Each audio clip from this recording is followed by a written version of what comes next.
Abonnez-vous massivement à la chaîne Lisapo English Club TV.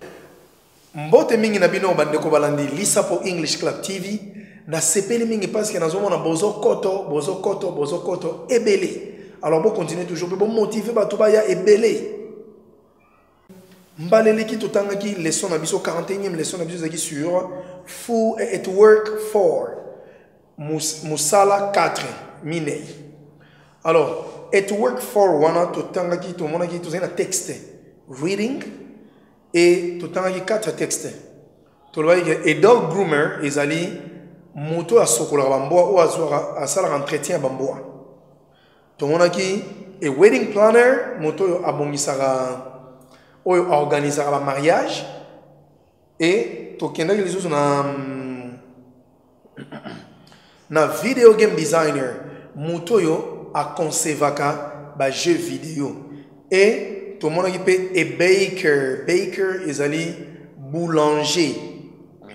Alors tout tanga qui peut boy na boy tout tanga qui que so to be to hire elingoloba ko engager mutu ko pesa mutu musala to hire et to be hired ezali ko zwa disons ko zala engagé ne to lo ki so comme quelque part remis to be plus participe passé plus adjectif au conjugué verbe to be on a sens ya I am you are ne ba remis to be hired na ba I am hired you are hired he is hired she is hired donc azwami na musala.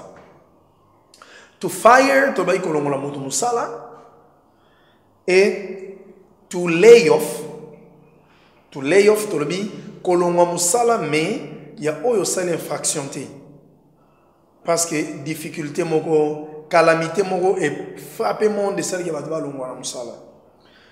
To terminate et kokanina to fire. Alors ba américain ba utiliser appel sous terme to dismiss pe elingo ba kolongola musala. To apply for a job ko postuler pour nos musala. Mais pour postuler pour une élection, ou to run for election. To run for election, il ko postuler pour aux la candidat à l'élection présidentielle to na députation. To apply for a job, ko postuler pour musala.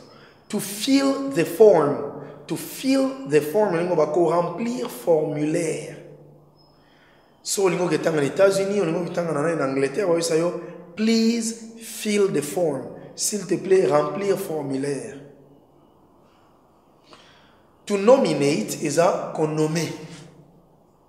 To be nominated lingo ba être nommé. To be newly appointed, être nouvellement si ça se dit. Donc vous allez engager au SICA, nommer au SICA. To write a job application letter. Kokoma lettre de demande d'emploi. Alors, tu continues la leçon lelo. Leçon lelo zali 42e leçon. Na kombo ya foods 1. Tu kotanga sigo iso to kena mesa. Na Swahili balobaka karibu ku mesa. OK? Boye imalamu na mesa. Lelo to kolia. Foods 1. Na foods 1 totangi phrase bakomi for good health eat a lot of grains, vegetables and fruit. Pour la santé kitoko lia grains awa ezaka grain te ke grain ozima sango zo bukuta te. Grains tokotanga tokomona eza nini biloko ezosala à partir de grains donc ewuti na ba biloko tel ke ba masango ba blé nde yango wana donc ensemble biloko wana ezosala à grains. Vegetables eza ba légumes. Alors vegetables ezaka te ko biteku teku pona lingala so esi moto sombelanga légumes So na mutu nous en a posé un épinard au siligano pamba. Donc dans le monde dit écoutez vous pouvez ndunda légumes. Or légumes ils a pondu, aubergine ils a légumes, ba carotte ils a ba légumes et so on. And fruit na fruit. Eat some dairy. Eat some dairy. Dairy is a produit nyonso alimentaire ou ils ont contenir miliki nakati. Tous en a ba beurre, ba fromage. It's about dairy product. Eat some dairy, meat is a musuni, and other protein, et d'autres protéines, n'a pas protéines mususu. Eat a little fat and oils. Fat is a little graisse. Il y a un début de ce qui est somme dans un nene. Ils ont respectueux koloba, you are heavy. Donc, aux a lourd. So be fat, tout le monde a la graisse, ya ba nyama. Ba ma futo tout le monde a jaune so mingulu. Na fat. Donc, ils ont ma futa wana ils ont la ba mayonnaise. Ba na biloko mususu.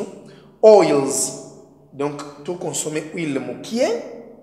Nana ne mokie po. Aliments, ils ont la pyramide. Des fois, on a une chance de faire la pyramide renversée. Tu vas dans le bureau à poids, tu sais si c'est léger, soit tu vas dans léger. Ok, tu vas dans le premier point.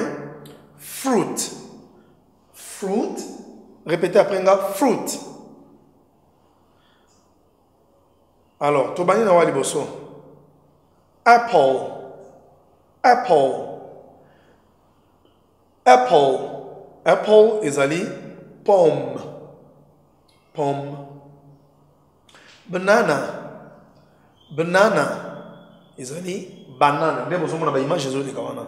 Banana. Banana. Blueberries. Blueberries. Blueberries. Blueberries is ali myrtille. Myrtille. Cherries. Cherries is ali cerise. Cerise, cherries. Grapes. Grapes is a raisin. Grapes. Et on a couleur il y a rouge, il y a vert, il y a bleu. Lemon. Lemon is a citron. Lemon. Mango. Mango. Mango is a manga. A mango. A melon. Melon is ali melon. On a changé en français, on peut melon. Mais on a image on a melon. Oranges. Oranges is ali ba orange. Oranges is ali orange. Ou on dit peach, mais on pêche peach. Ou okay, to be pineapple. Pineapple, ananas.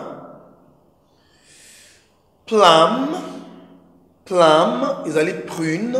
Autre bien littéralement confiture. Et votre il y a mis qui est rouge. On la pose sur la lemba wana. Kati ezamwa pété. Nous avons confiture mais en français la prune. Dans anglais on mot plum. Fruits monsieur c'est des ali pear ou ezali poire. La poire, pear. Raspberry is ali framboisier. Raspberry. Et moi, je vais rouge framboisier. Donc, dans la rouge, il y a fruit ou raspberry.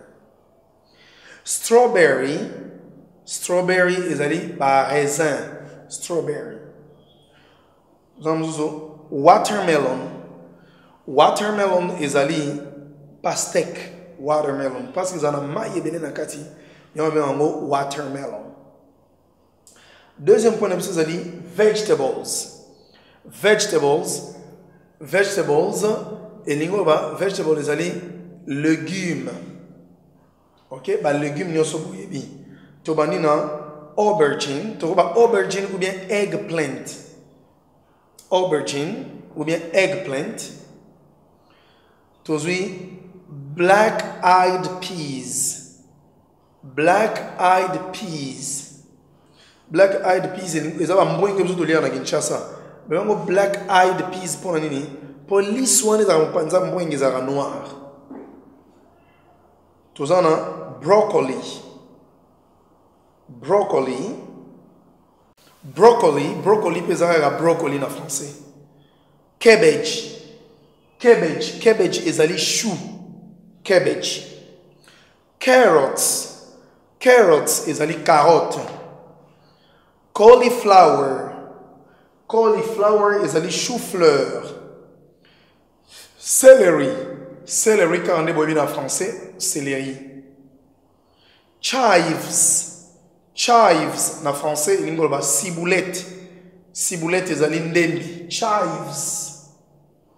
Courgette is ali courgette, même en français on va courgette. Fern misili omonipe na poto balera misili bazana mobe fern. Garlic is ali ail. Green beans is ali madesu ya vert. Bango na États-Unis balera madesu na kata ba paroi na ngona. Ba pod ba benga en anglais pod. Balera madesu bongo na ba poso wana. Leeks is ba poireau. O ezala ndembi na mwa litungulu na se. Mushroom is ali mayebo. Mushroom. Onion is ali litungulu. Potatoes is ali ba patate ou pomme de terre. Red pepper is ali poivron rouge. Nous avons piment rouge. Red pepper. Sorrel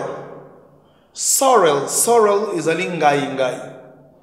O ngai na français ni moi. O en anglais on ba mimi. Is ali sorrel. Na français ça l'oseille. OK. Merci Nabino pour l'attention particulière Nabino. Alors to collègue la leçon prochaine. À nous revoir demain. Au comica na 081 68 01 002. Au cliquez pengonga ya lisa pour English Club TV. Pose à la abonner. Tout mon ami lobby. Ciao. Les mots bazo la table na ndenga lingala pour comprendre facilement. Belé bozo déplacer bozo ki na mboka ba paya o zena monoko anglais bozo zana et compréhension na likambo ba ko biso ya pete o comprendre anglais te ba tindi ko mulai pona ba schéma ko sama ko ba monoko anglais a pete ça simple langue ko banga ngote bokota na club isa English TV bango ba laksa ka penda na ndenge ke muto azana matière ko banda 01 o ka penda how are you tisuka.